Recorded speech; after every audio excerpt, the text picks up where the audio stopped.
Good evening. Good evening. Thanks for coming. I'm Cecil Giscombe, and I'm here to welcome you to the first reading in the spring 2013 Holloway Poetry Series. Tonight, our visitor is Dawn Lundy Martin, who has come from Pittsburgh. The series is going to go all spring. On February 19th, Major Jackson will be here, and on March 21st, we'll welcome C.K. Williams. The cleanup hitter is Ann Carson, and she'll be here on the 17th of April. But come back on the next night, the 18th of April, for the Leslie Scalapino Lecture on Innovative Poetics. The speaker that evening will be the former Holloway poet, Judith Goldman. And this evening, in addition to being the first Holloway event of the spring, is also the 6th Mixed Blood reading, the 6th instance of Mixed Blood's combination with the Holloway series. This afternoon, Dawn Lundy Martin treated us to a fairly brilliant talk concerning the relation quite brilliant talk.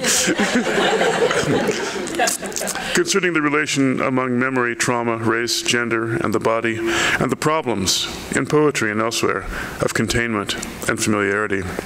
Tonight, she's going to read some poems. So this is a particularly special evening.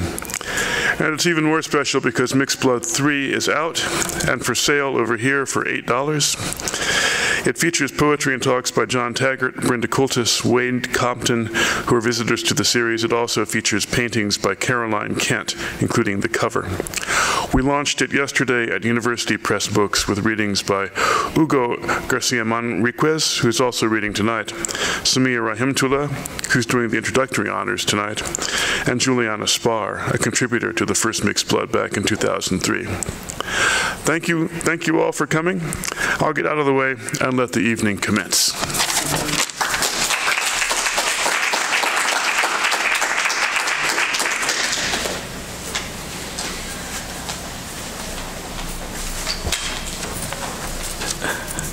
Hi, my name is Heriberto Yepes. I'm from the Spanish and Portuguese department, and I'm going to introduce Hugo. 23 things about Hugo Garcia Manriquez or his context. 1. Hugo Garcia Manriquez was born in Camargo, in northern Mexico, in 1978, but his family soon moved to Mexico City. 2. Hugo studied Hispanic language and literatures at UNAM, the heart of Mexico City intellectual life. His thesis was on Nicaraguan avant-garde poet José Coronel Urtecho, mentor of Ernesto Cardenal, by the way. Hugo focused on Urtecho's work as a poet and also as a hugely important translator of American poetry, the first to translate Olson, for example, in 1962, among other materials. 3. Hugo is part of a generation of poets building their work in the post-Octavio Paz literary scene in Mexico, which means a disappearance of the authority around who Mexican poetics developed in the second half of the 20th century. Hugo's work is part of the field of post-Paz poetics. 4. In Mexico, as a poetics of artifice, neo-Baroque writers, especially Eduardo Milán and Gerardo Denis, have been a strong influence and kind of a counterweight to Octavio Paz. So those works, those names are relevant to understand Hugo, I think. 5. At the beginning of his career, Hugo defined himself as part of a group with José Luis Bobadilla and Inti Garcia Santamaria, two other young writers in Mexico City interested in translation, small presses, and innovative poetics. 6. Hugo is currently a graduate student at the Spanish and Portuguese department at UC Berkeley. 7. Hugo is best known outside Berkeley as a Mexican writer living in the US, where he moved around 2005. 8. If one wants to fully understand Hugo's presence in Berkeley, it may be useful to know some Mexican writers in the past used to develop a diplomatic career or move to Spain to open up possibilities for their work and career, or simply to explore other cultures. In the last decades, the path of the Mexican writer traveler has changed. there's now a strong tendency to replace diplomacy in Spain by starting a career in the academy inside Mexico or the US. This tendency is one of the most important forces shaping works coming from Mexican writers. This is also true of South America, of course. 9. Hugo's first poetry collection was published in Mexico in 2005. The book is titled No Oscuro Todavía. Not yet obscure or not obscure yet, depending on how you translate that. 10. No Oscuro Todavía is constructed through fragmentation and discontinuity. The book is a document on how new Mexican poetics blends and collides with North American experimental methodologies. 11. Hugo finished his MA at the Department of English in sunny Buffalo in 2007. His thesis was on William Carlos Williams' 1959 Yes, Mrs. Williams, a book around Williams' mother. 12. Hugo's second poetry book is titled Los Materiales, which was published in Mexico in 2008. 13. Hugo transformed Los Materiales into Painting is Finite, published in 2010 here in the US.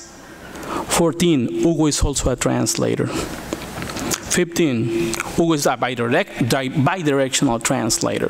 He translates poetry from others from English to Spanish. He translates his own poetry from Spanish to English.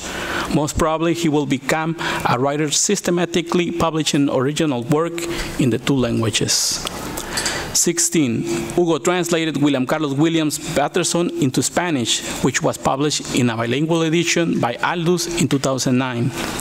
17. Hugo translated Clayton Eschliman Juniper's Views, Upper Paleolithic Imagination and the Construction of the Underworld into Spanish, and George Opens of Bien Numerous, both forthcoming. 18. Hugo is also one of the 5 translators, Mexican translators, of a Charles Bernstein selected essay compilation in Spanish, the biggest in any language, including English. 19. Hugo's recent poetry work includes 2 poems, that's the title, and Anti-Humboldt, a reading of the North American Free Trade Agreement, which will appear in a bilingual edition in Mexico, an act that by itself will be groundbreaking. 20. Hugo García Manríquez is a good example of what I've been calling post-Mexican writing. That is, writers born in Mexico that have migrated in one way or another and have separated from the national framework of writing. In the last decades, post-Mexican writers have changed language or have become experimentally bilingual or have never returned to Mexico or have returned to Mexico. Post-Mexican writing is not a tradition, nor has followed a fixed pattern. So Hugo is gonna show us a variety of that. 21. Hugo's poetry uses experimental methodologies to construct subtle poems about situations of interpersonal and geopolitical dialogue during this new global period. 22. His writing is very different from other Mexican-born writers, post-national or not, and at the same time, he's using Mexican poetics to interact with North American experimental writing.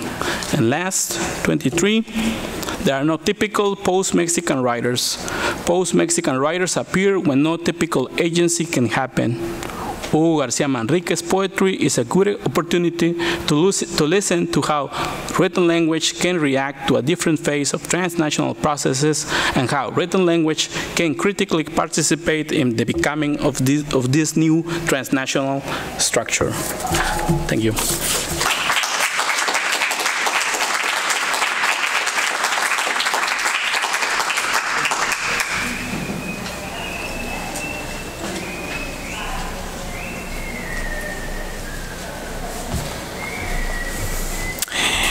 Hi, everyone. Good evening, and thank you for being here. Can you hear me in the back? Yeah? Okay. Well, thank you, Heriberto, for the introduction. And thank you, Professor Gismond, for inviting me tonight. Thank you, Margaret, for organizing this event, too. So, I'll read from Painting is Finite just briefly.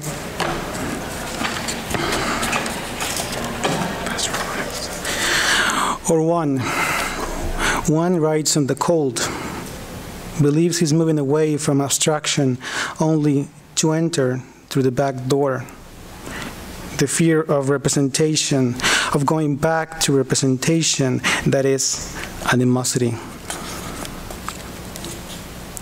The city, the poem, and in both, the nature of human occupation.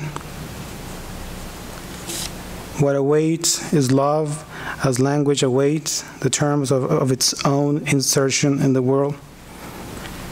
If asked, they say words grew bitter, related words grew bitter too, necessarily. Better write the poems in letters with personal communications. Alone or in groups, the mind in a landscape, in the corner of the painting, in that right angle, the moon closes the circle, the moon eats her quarters. When needed, crows will remove marginalia. Someone glances into the photograph, something dark is added, juxtaposed against the stars, fixed in the dew of the mind.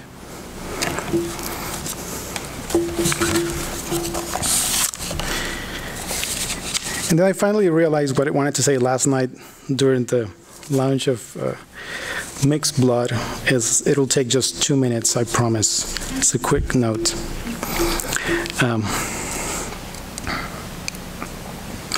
Very often, writers of color, and in this category I include Native Americans, African Americans, Latinos, Asian Americans, etc., and writers who, like myself, were not born in the U.S., but who live and write here, are expected to be informants. Very often, when there is some interest in the work produced by writers of color, the interest is primarily ethnographic. We are expected to be informants, to informants who will tell the world who we really are, so they can finally get it. So the opportunity to explain ourselves has finally arrived. Finally, we can tell our story, they say. So we better be articulate. He is very articulate. She is very articulate. I'm sure you've heard that before. Writers of color in the United States are creatures of anthropological imagination. We are real, of course, but our existence, our visibility, depends heavily on our being faithful informants. Many writers of color do just that. They become articulate, and very often their writing becomes pedagogical. Their goal is to teach others, and remember very clearly, how we really are. Maybe it's understandable and boring too. Perhaps that implicit demand that we selflessly meet, speaking clearly, telling our stories, and being always articulate, is the reason why the category of experimental writing or difficult writing, especially poetry, and another category, writers of color, do not necessarily intersect very often. Difficult writing, experimental writing, in the hands of poets of color makes impossible the very important ethnographic and pedagogical mission that has been assigned to the creatures of the anthropological imagination. Remember, now that we finally got the opportunity, we must make sure we use language for what it was supposed to do, to communicate, only to communicate. But maybe difficult writings can explore that other strange, paradoxical, difficult thing, race. Maybe a match made in heaven, like they say. Let me finish this note with a quote from a great book, Caribbean Discourse, by poet and philosopher Edouard Glissant. We demand, this is a quote, we demand the right to obscurity, through which our anxiety to have a full existence becomes part of a universal drama of cultural transformation. The creativity of marginalized people who today confront the ideal of transparent universality imposed by the West. End of quote. You can read this passage in many different ways, but I read this demand for the right to obscurity as an invitation to the writers of color to think twice before becoming creatures of anthropological imagination, and to establish a dialogue between opacities maybe two opacities, experimental writing and that other difficult thing we call race. Perhaps, as Glissant tells us, it's not by moving towards transparency, reason, Western epistemology, that we, creatures of anthropological imagination, can accomplish a full existence. Maybe there are other ways worth trying. And Mixed Blood, I think, is a challenging invitation to think precisely about that. And I'm hoping I still have time. How's the time? And this is from a chapbook, 2 poems that will be published within weeks, I was told, by Hook Press here in Oakland. And it's just a brief poem. The title is Comparison with Music as Perfectible by Birds. First, the mundane history, the arc of action, realism and its constellation of effects, like birds not repeated in the biography. Comparison with music is perfectible by birds, but of the language of paradise, of birds, language following translation, what would you say? Or of the apparent intertwining of plot and detail? Third person did not bring us to transparency. Neither the cut dividing areas of birds from earthly ones, insisting this is how it happened. First person did not bring us to transparency. Description of objects was the sky of the century, they say.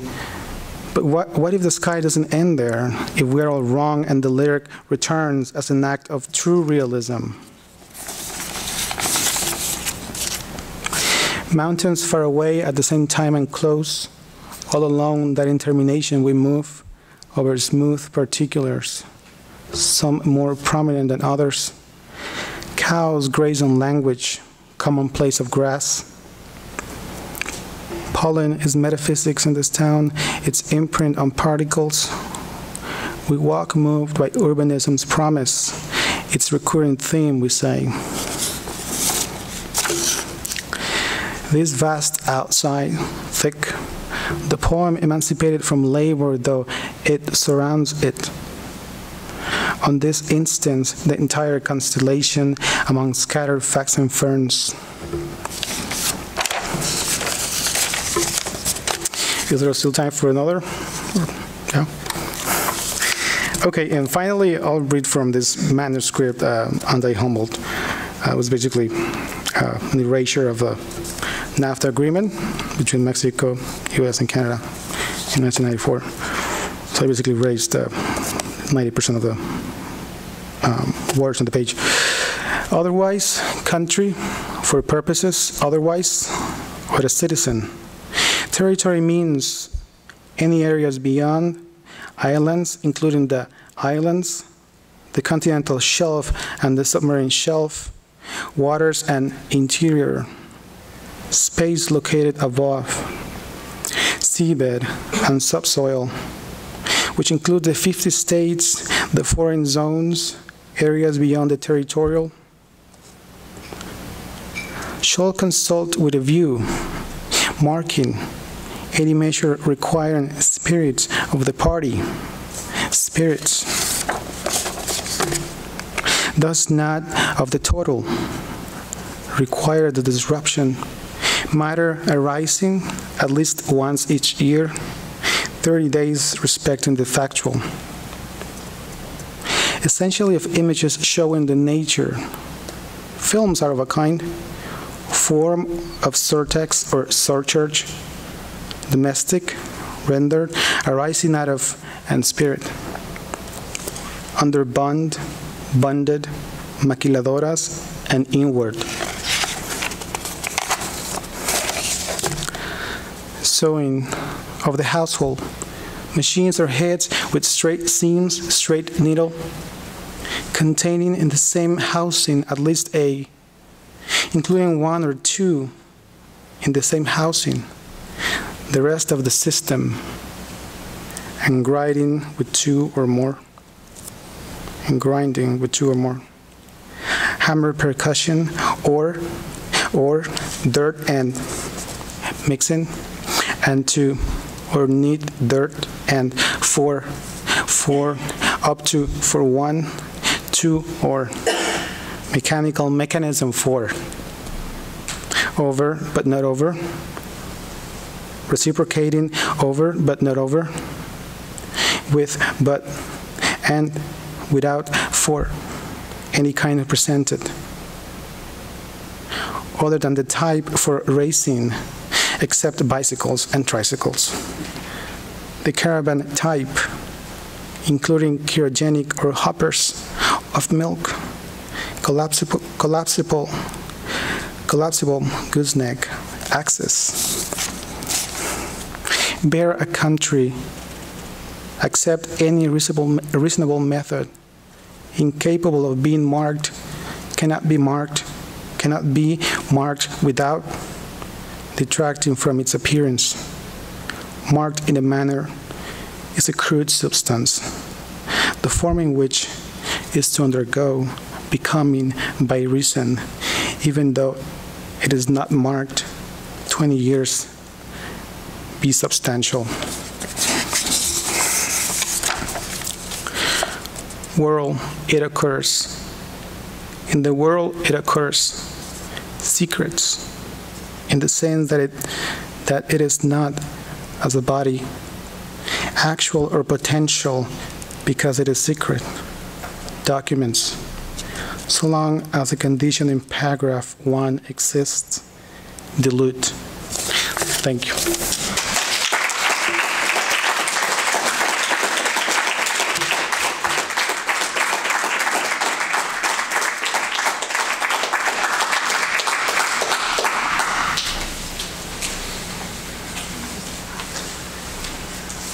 I'll invite Samia Rahim to the podium to introduce our visitor.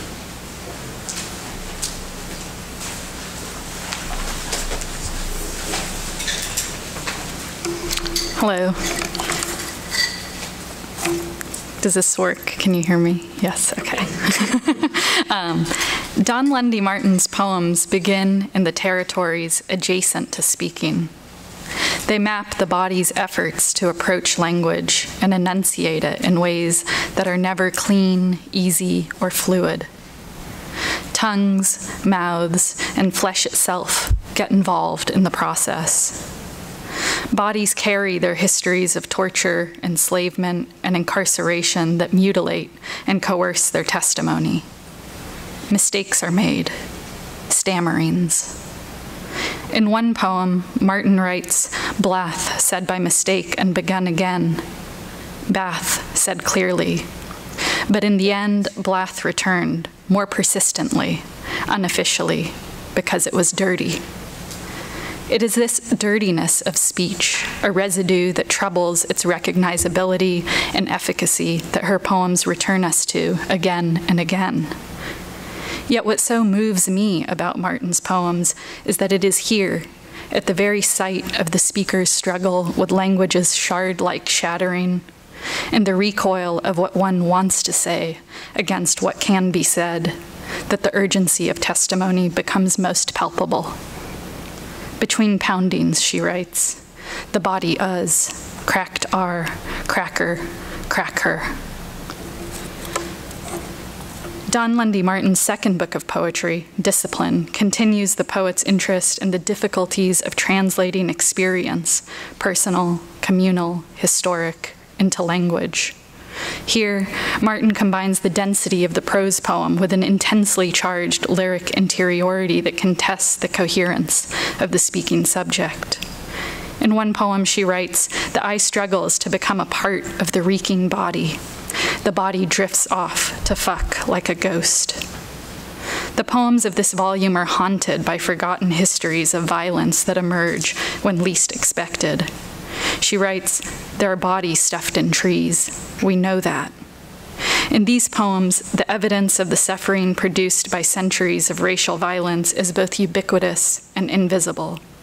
It emerges sideways and always alongside us in the urban blight of the American landscape, in the everyday repulsion and shame of the rejected, racialized body, and in the quiet, muted violence that passes as peace in our civil society. Don Lundy Martin earned a BA from the University of Connecticut, an MA in creative writing from San Francisco State University, and a PhD in English from the University of Massachusetts, Amherst. Her first full-length collection, A Gathering of Matter, A Matter of Gathering, was selected by Carl Phillips for the 2007 Cave Canem Poetry Prize. Her second collection, Discipline, won the 2009 Nightboat Books Poetry Prize chosen by Fannie Howe. She is also the author of two chapbooks, The Undress, published by Belladonna Books, and The Morning Hour, which was selected by C.D. Wright for the Poetry Society of America's National Chapbook Fellowship. In 2004, she co-edited with Vivien Labaton The Fire This Time, Young Activists and the New Feminism, a collection of essays on modern theories of activism in America. Martin is co-founder of the Third Wave Foundation in New York, a national grant-making organization led by young women and transgender youth, which focuses on social justice activism. She is also a member of the Black Took Collective, a group of experimental Black poets embracing critical theory about gender, race, and sexuality. She has taught at Montclair State University, the New School, and the Institute for Writing and Thinking at Bard College. She is currently an assistant professor in the writing program at the University of Pittsburgh. Please help me to welcome Don Lundy Martin.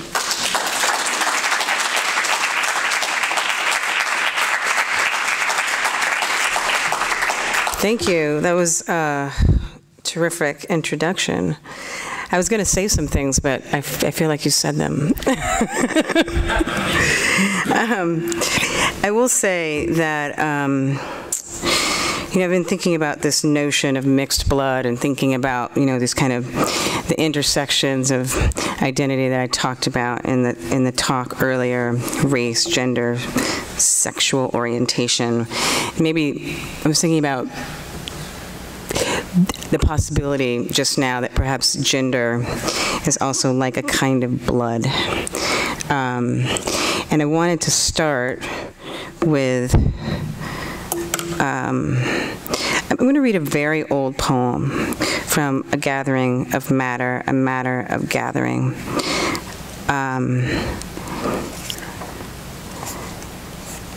Which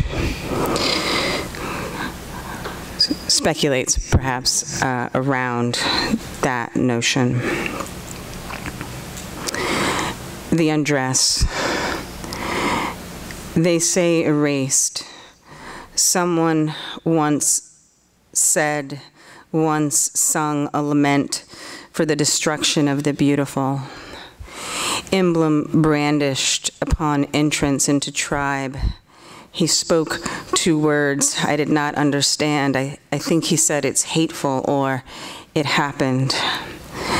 That the body trespassed, troped, made haven, made him awful, deeply recognized. He unraveled, epithelium peeled, pelted first, then simply removed.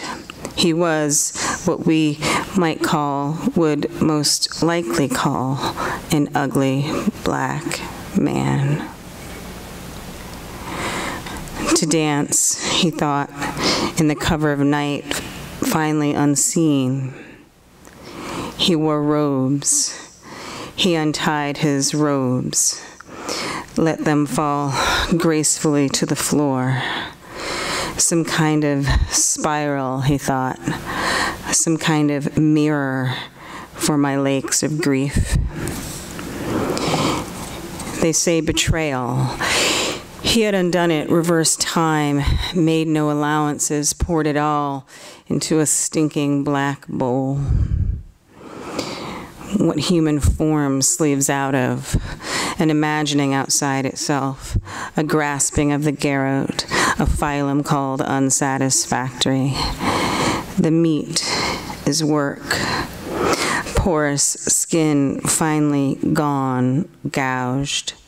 He no longer sings gospel, but hums silently in his head, what I have done, what I have done. One can hear it falling, packed out of order, racing in a circumference to be not forgotten. Upon driving on the absent road, the body shivers, resonates itself. Dittos for a moment, incision cut, niggardly, whimsical, and let go, pleads, let me go.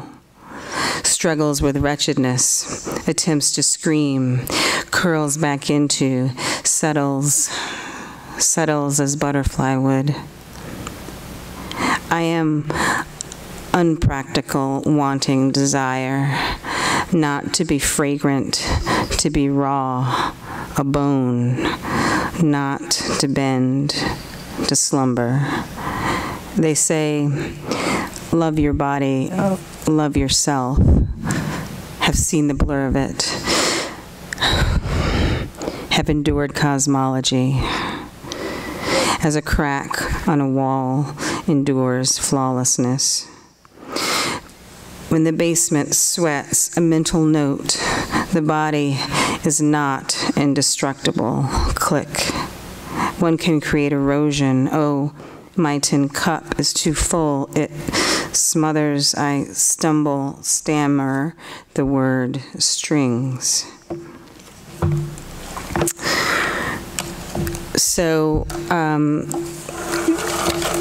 the poems in Discipline emerge from questions that I think about as philosophical questions, kind of what does it mean to make a choice? What does it mean to, what's the difference between a choice and compulsion? Those might seem like obvious questions to you. But to me, there's a blurry line, or, you know, the difference between discipline and compulsion and a choice. So part of that is also happening in addition to what Sumia said in her wonderful introduction, and also my father, there's also poems about my father dying, and those poems also weave their way through. So I'll read a few of these, and then I'll move on to some newer work. And again, they are mostly prose poems, but the first one isn't. I'll start there. Excreta, or sentence, or ripe.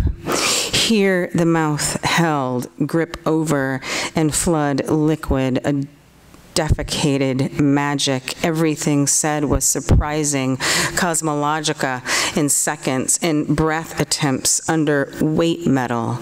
Here the jar, here the inside of the jar. Excruciation fixed, or phrase, or doubt. 3 went in and 3 emerged, although significantly reduced. Dispossession fragrance like mules or dung.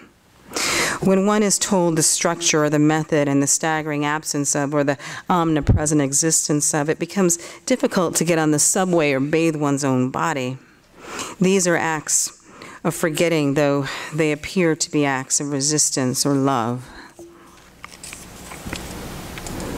Bodies in uncommon strobes. What mystery in jaunty bodies, or are they murderous bodies? Who can tell? I can't tell. Streaming video, private locations, large hard hands inserted in zippers. There's unrecognizable scent. There are a we there, a timeless we, a weave all on a wall. We that drift in and out of doors and into musty bathrooms that feel wet all the time. How many ordinances exist? Local communities flailing, screaming into night as fish into night. What kind of brilliant stare in their scrubbed features, their lips smacking on creamed cheeses. I want to laugh, but repulsion invades the body and makes it want to pee. Every silent wailing could find its place in these acts. where the other meets the self, meat flesh. Just order the fucking latte. I'm a living example. Bootstrap fool, hanger, honor. Is there a thing to recover? National dialogues on the blotting screen, everywhere's down. From here, they say, unless. A voice is bare, inaudible. It mouths, my father is half his normal weight and in a bed in Hartford Hospital. Hollows or glass, fragments of being or nothing, near not being. Precisely what the body resists, the body is. They turn the television on for comfort. They tuck the sheets and pull them into neat corners, its edges of order. We had a house full of books.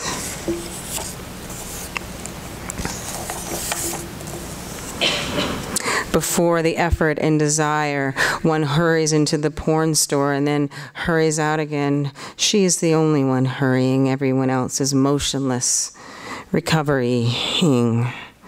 One remembers being someone's girl, the possession of someone else, that kind of safety. For what, then? Flap of pages turning. Here is the size of a hole. Here is the size of what happened before and of no one watching. Every day it happens or doesn't happen. The eye struggles to become a part of the reeking body. The body drifts off to fuck like a ghost. In countries with barriers, an attack unwarranted. Wrists held tight behind the back. Great views from the wooden window toward whatever. Iowa. Strict Jesus. A cock stinking belligerently.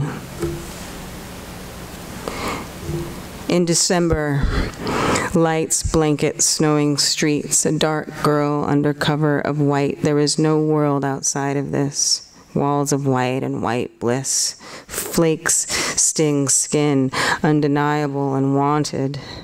We could find incidents toward exigencies, moments that should urge, compel, which accumulated evidences would suffice. Their bodies stuffed in trees, we know that. We see them when we do not anticipate them, hungry and echoing into chilled air.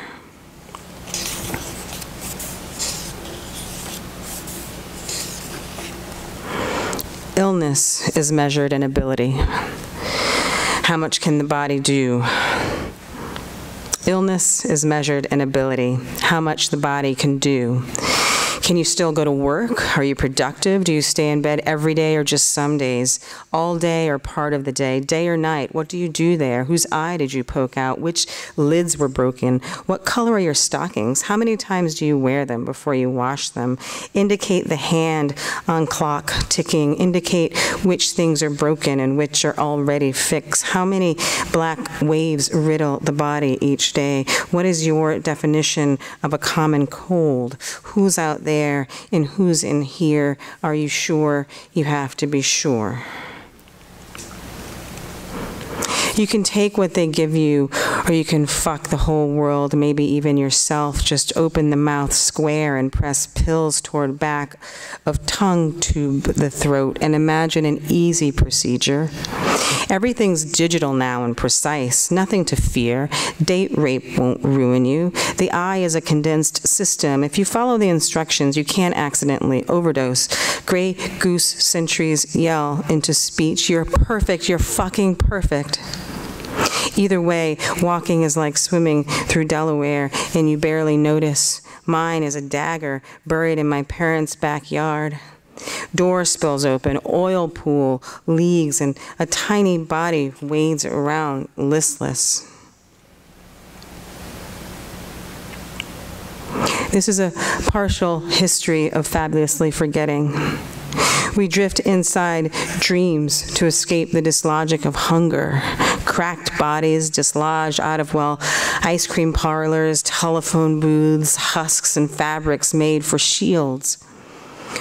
mouths made crisp from drought, who we are not. My brother's house is hip-deep in the worry of objects. To arrive there is a past death, is worrying uncontrollably in red night, is being removed, is naked canopies. People are fond of saying everything happens for a reason, which is complete bullshit. Required reading dots the bookshelf. There's Fanon breathing holes into us, and my brother reading in the halty side steps of a grade schooler. I know what my brother smells like when he's sick, angling for air, his body deep in the sweat of acquiescence. I want him to be someone else. My father liked to blame any crime in our neighborhood on American blacks, which he mumbled under his breath. I think he was saying goddamn niggers, but I can't be sure. Hands, how many? There are hands that hold nothing but light, and hands that stake claims as if staking were logic. You're in the face of something magnificent. Accept this magnificence, lucky bastard. Welcome to Catatonia. The city drips its sparkling blood at the feet. Instead, one procrastinates like a goat, remembering how Central Florida casts its long, swings itself toward, and the scent of it funny stripes. A mother says, we lived in a completely segregated community and everything was regular and no one killed anyone. The eye is more relaxed when it is hunted.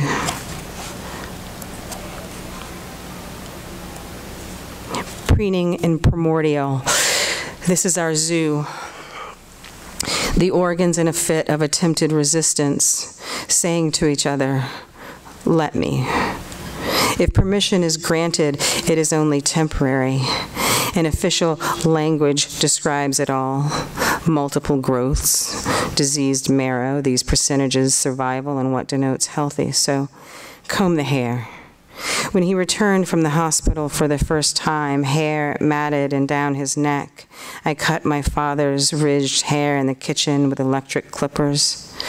While the blood perverts, we get control of a single fluttering mass. I think I'm going to switch gears. I realize I'm doing that pee thing. I kind of like it. It's probably annoying for you, but I'm going to keep doing it. I don't even think I can stop doing it at this point. So I've been working, I'm working on a couple of new books. One is called, and I'll end with that, it's called Life in a Box is a Pretty Life, which is totally true. As you'll see from the poems, they're super happy.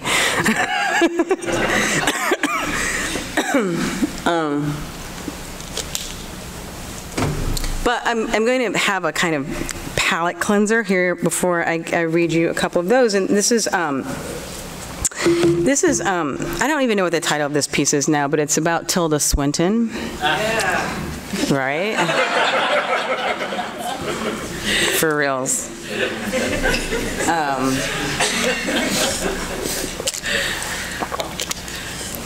Okay. I love Tilda Swinton because of her beautiful androgyny and because she once believed Virginia Woolf's Orlando to be the biography of her own life. Sometimes I Google image Swinton simply to look at her face. Her angular features are ideal aristocracy to me, and I want some of it. I also love how in films she appears often as if she's about to crack, as if somehow her body cannot, but in the end does, hold herself, a shimmering beneath the surface. In a recent film, I Am Love, I do not believe that her lips tremble as much as they are often slightly agape, hovering on the edge of some utterance, not in a bursting way, but in a frozen way. The viewer understands that there is language floating around inside. What, Tilda? What? Oh, there are these italicized moments that you'll hear between kind of non-italicized moments, and this is one of them. When language refuses to tip over into speech, recognizable or other, when it is non-productive of what has already been produced for us. Now I will tell you a story of me with my shirt off pumping gas when I was 9. Now I will tell you a photo of me at 7 with a toy gun bulging from my pants pocket. Even younger still, I fell from a railing I had converted into a balance beam and injured my vagina. I remember blood, but I do not think there was blood. The negation, the white background of our story. Is Swinton emblematic of the white background upon which the black writer and other writers of color are forced to reproduce their narratives? She's beyond white. She's almost translucent. When she plays the white witch in the Chronicles of Narnia, it's this extreme whiteness, this starkness of it, its hard stability, its unwavering quality that frightens us. It's as if, sorry, it's as if her face has been removed from another face. But Swinton confuses because her face, too, is like the face of a boy. But not quite a boy, instead more like concentrated boyness. Needs something added to it to expand it, to allow it to come into its full nature. So here, in the gender realm, she is not stable. In fact, she is profoundly unstable, especially after giving birth to a child and living her public life as a heterosexual. If this is a white background upon which our stories must be written, then it is a confusing whiteness, since gender effects produces the racialized body and vice versa. There is no such thing as single identities or singular selves. We are multiple from before already. We are multiple maybe in the very first instances of loss as girl children, our shirts suddenly removed from the fences where they once hung and placed onto our resistant bodies. What if the background were black? What if the dark room framed the figure? Imagine that the poem is lit by darkness, that its persistent markers, its letters, words, lines, stanzas, and spaces are only foregrounded or brought to approximation by 1, an absence of or want of light, total or partial, 3, a want of sight, blindness, and or 7, obscurity of meaning and or darkly in a moral sense, horridly, foully. It is here, against this opaque scrim, where we find ourselves obliquely attempting to distinguish ourselves, it is here, against this opaque scrim, where we find our figures obliquely attempting to distinguish themselves, make themselves visible. Here, struggle. Here, the black room of terror that you half recall, half invent. What is possible against this backdrop? Is anything possible? Are not our mouths gagged, our hands tied, our legs bound, our cunts exposed? This is our primary setting, where the entirety of our story takes place. The eye reimagines all the sexual violations it can recall, and they are not entirely unpleasant to it. Here, the body exceeds its boundaries, spills out into blackened space, becomes undone. It cannot contain itself. It is piecemeal and or falling and or pieces or spilling from itself grotesquely or doubling or tripling, or it is watching itself or not watching itself but blank, like not a blank state but an absence. It's jumping out at you, the big black guy, a dancing figure in your landscape, licentious black female unable to contain itself, unable to keep itself in check. Here, indeterminacy. What does it say, this body, these bodies cast upon in robes, the haute couture of our disguise? What is there left to say? The maw, drunk and ajar, the head back, the throat open, gaping, no sound. We return to the box of interrogation. We're sitting with our feet draped over the subway platform. We are in our containers of being. It is not safe here.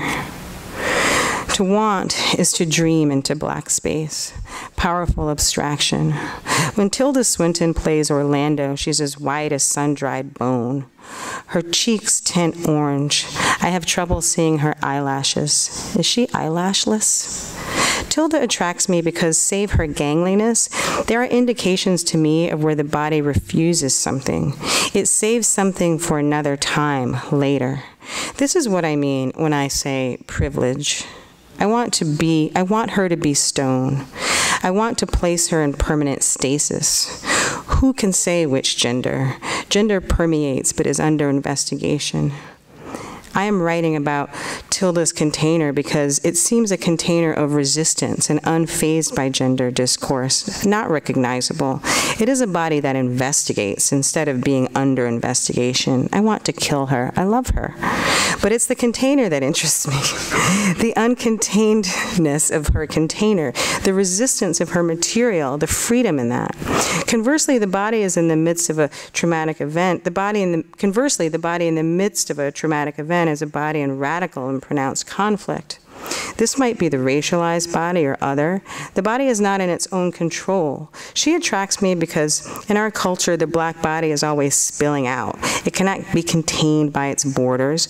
Even when the borders are visible, they are new, fictionalized, discursive borders that are cast onto it. This is the post-traumatic body. Its loss is unrecoverable. It's masked. It must always be something in addition to what it is. When you realize you want to live, it's not a metaphor. There's a self-idea that's very involved. However, to hover at the edge of some utterance is to be liberated from the need for frivolous speech. What is relinquished in this attempt at speech and its failure, its unspeaking? What is falsified if one tips over into coherence? One can or cannot be enclosed within a predetermined discourse. Unspeakability or impossibility, what cannot in the first place be said, what is already foreclosed by the thing that seeks to be spoken, what the body cannot hold. Who can say which gender is what? When gender is present, it comes in the form of a standing alongside, the shadow of the figure. The moving outside what has already been predetermined. Who can say which race? The eye is a hateful subject carrying its flesh bag. It is, too, an ecstatic signaling, reverberating itself, resonant. This can also be a place of power. That wasn't really about Tilda Swinton. Whatever. Okay, so I'm just going to read a couple of pieces. I wanted to interrupt the prose poems because these are also prose poems that happen in Life in a Box is a Pretty Life. I will read just a few. They're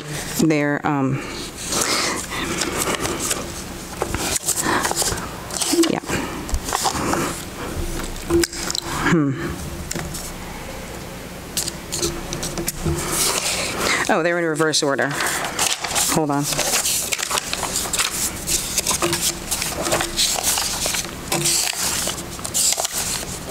Okay.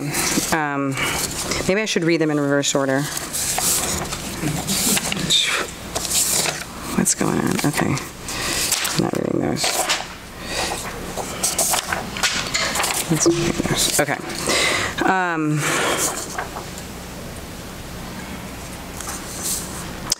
Divide of critical assessment, relative closeness, unfortunate box, rigid, no pliable formula in the divide. To avoid catatonic state, glaze and hole of what's not left over.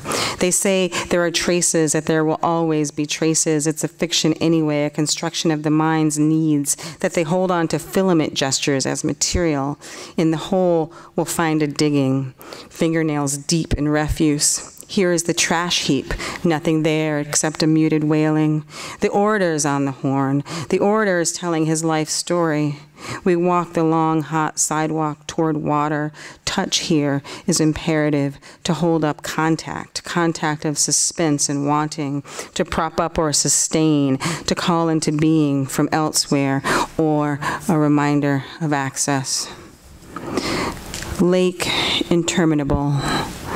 I do not know where my house is. Where is my house? Summer steams by. Every border is cocked and ready. Flatten body against cool earth. Lie without sound. Be a cool corpse under wire teeth. The police are so young, they do not hear the wailing. Wailing, I'm told, is a figment of your imagination. What to know of the body's refusal to open, of the body's hidden cave. Put the cave inside another cave so no one can reach it. Perspiration aches. strain against dirt walls. I have come to you from a metal house. We had steel barriers to protect us from the sun. The lake drifts into forever. Windows here are small, and I cannot see myself in them. What it is to be captured without spoons.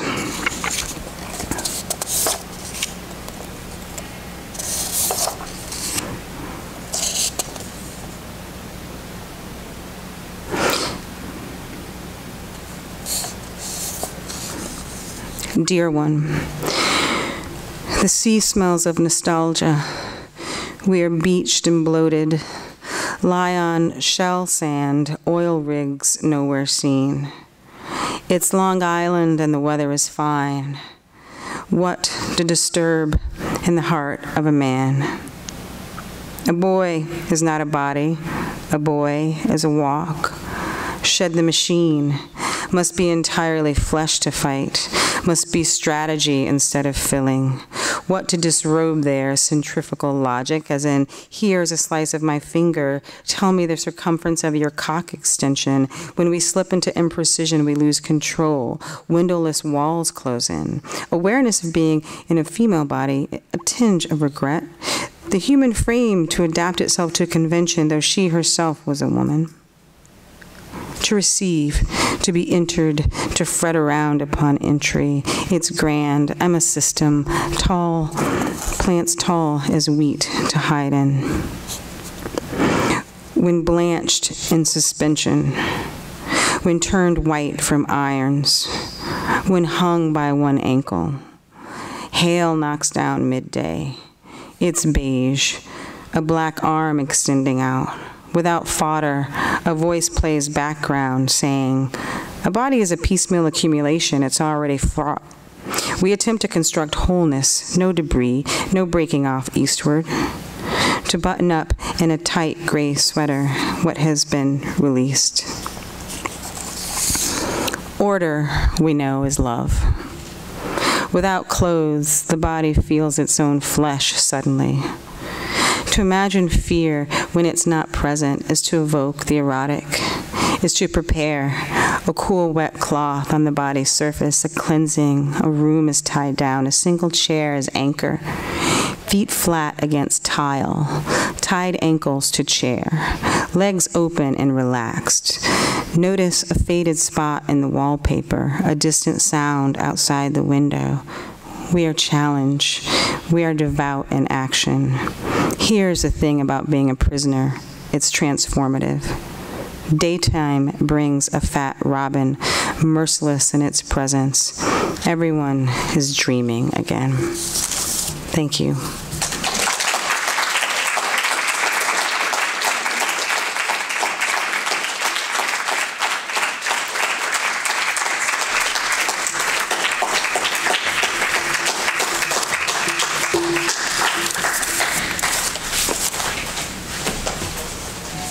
Thank you, Don.